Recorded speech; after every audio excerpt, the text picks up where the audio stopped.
Alright, good morning mga kabiyahero. So binisita ulit natin yung ating patubuan ng kabuti. Ayan oh, ang dami na namang tumubo mga kabiyahero. Tapos ang lalaki pa. Yan, kunin natin lahat to. Ang dami kasi dun sa pinakababa, maraming tumubo. Tapos mayroon din yung sumisibol pa lang.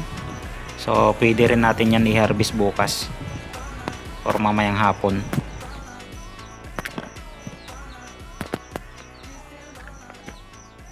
Masipag talagang tumubo yung mga kabuti natin mga kabiyahero. Halos araw-araw may tumutubo.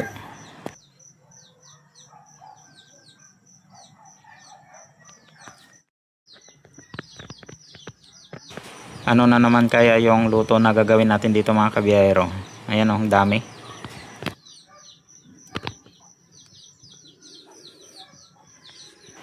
Siguro nung mga nakaraan marami dito sa pinakaloob niya. So hindi lang natin kinalkal.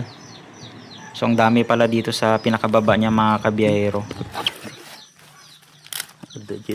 Kaso lang puro mga UP na mga kabiyahero.